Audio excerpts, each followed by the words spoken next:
There are just 3 weeks left in what has been a hectic NRL season. While the race for the top 8 seems to be sort of dead, the race for the top 4 is still alive. If you guys are new here, please consider subscribing. Just subscribe now and deal with the consequences later. Obviously, if you go on to enjoy the tipping video, give it a like and leave your tips and your thoughts about my tips down below. But guys, on screen now is the record. We have 113 tips and there have been 168 matches this year, excluding Origin. That gives us, well, gives me, I'm not going to bring you guys into this, but that gives me a percentage of 67.3%. But let's get straight into the actual 8 games of wonderful rugby league. So the round kicks off with the rematch to the grand final rematch, and dare I say, the match we are heading to for the first weekend of October. The Rabbitohs hosting the Panthers. Rabbitohs favourites at $1.71 at Accor Stadium in Sydney. This should be an absolute belter. Penrith, they return Dylan Edwards and a few more like Taylor May, but still are far from full strength. The Rabbitohs, well, they welcome back some of their boys, mainly Campbell Graham and their young gun Lachlan Ilias. We saw last week that the Rabbitohs, they finally put an 80-minute performance together. They completed high and they were able to hold their opponent's scores. Penrith, well, despite how many players they did have out, I reckon they would have beaten 60% of the competition. Don't ask me how I got to that number. But they do get Edwards back, which I think is a big help. He was very instrumental in their win over the Raiders a couple weeks ago. And I do think that they missed him a lot against the Storm. And obviously, Charlie Staines, he did get hooked and now he's not on the side. So I don't think Charlie Staines will be a Penrith Panther beyond this season. But that is a different conversation to have. I just think the Rabbitohs are peaking at the right time, and I think they will have too much star power.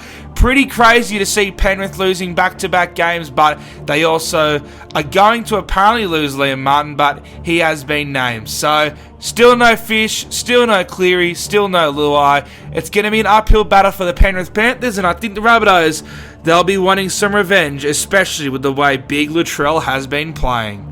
The early game on the Friday sees the Cowboys host the Warriors. Not too many changes, obviously, from either side. The Warriors coming off a decent win over the Bulldogs, their first in a while, and it's good to see them performing well at home. The Cowboys, they'll be disappointed after getting the shite, for a lack of a better word that I can say on YouTube. Where am I going with this? There's not much to say here. I think the Cowboys bounce back, and I think they bounce back well. So I'll go the Cowboys, and I think they'll be able to win 13+. The Warriors, their season's over. It's all about building for them next year, and they've got a big roster overhaul coming, so I think that's coming at the right time. We'll see how the new young coach goes. I think his name, is it Andrew Webster? Not the journo, the redhead coach for Penrith, and we all know that any team is better when you got a redhead in charge. But Cowboys, 13+. And what will be the second most intriguing match of the round, in my opinion, the Broncos taking on the Storm. The Storm finally starting to get a few players back. However, they have moved Munster back to 5'8", with Nick Meaney coming in at fullback with Jerome Hughes returning. The Broncos, they finally got back to the form we sort of expected from them. We know how much the Storm love to pump Broncos, especially at Suncorp Stadium. And while I do think the Broncos won't allow that to happen, I do think that the Storm will be able to pick up the victory. We saw how good their edge defense was last week. Nofaluma has done wonders, not only for that edge, but also for Justin Olam. It seems that Justin Olam, with Noffa returning, finally probably has confidence in his winger again, and we're starting to see him flourish like he did when Josh Adokar was outside him. So I'm going to go Storm, only 1-12 though, but that should be a cracking game in front of a big crowd on Friday night. Will I be? I will be surprised. I'm not going to lie. I will be surprised if Brisbane can cause an upset, but they're still pushing for the top 4. This game has big top 4 implications, so let's see how they go, but I am going to go Storm 1-12. Saturday kicks off Eels Bulldogs at CommBank Sydney Stadium. Eels coming in on after a loss, so you expect them to bounce back, especially up against the Bulldogs, who will also be wanting to bounce back, but they're not playing for much anymore. And the Bulldogs did embarrass the Eels, and that's really where the Bulldogs season turned around, when they embarrassed the Eels. But I don't think Parramatta will be wanting a repeat of that. They do get big dog Mitchell Moses back in, and Luke Thompson has been named for the Bulldogs, but two teams on completely different ends of the ladder. Pangai Jr. dropped, which I think they're trying to get rid of him. I think he's on like 900k or something, so I think they're trying to push him away.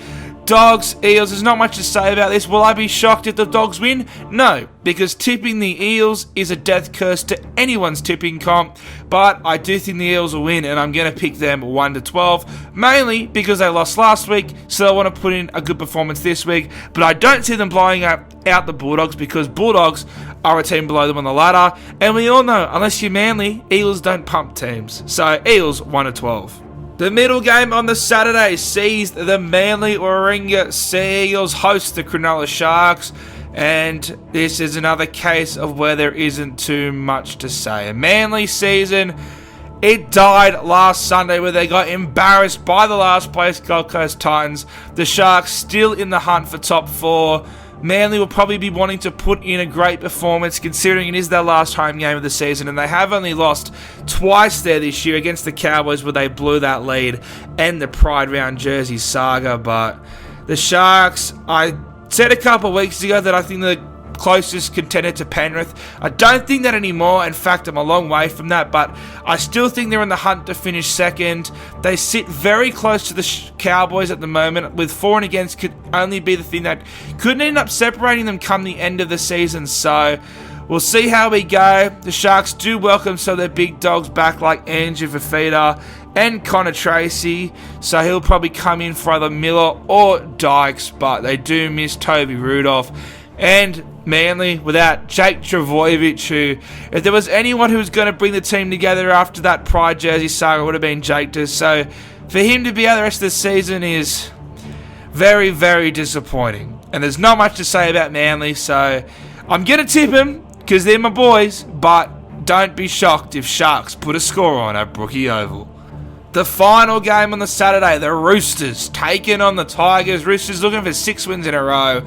And there isn't much to say. I think going up against the Tigers, they'll be able to put a big score on, as I don't think they're content with just sitting in the 8, which sucks for Raiders fans who are trying to push in there, but they do only sit 2 wins outside the top 4, and I think they play the Storm and the Rabbitohs, who are both above them, and they have one of the better for and against compared to the Broncos and the Eels. So Roosters will see this game as a big chance to put a score on and cement their spot, not only in the 8, but push on towards the top 4.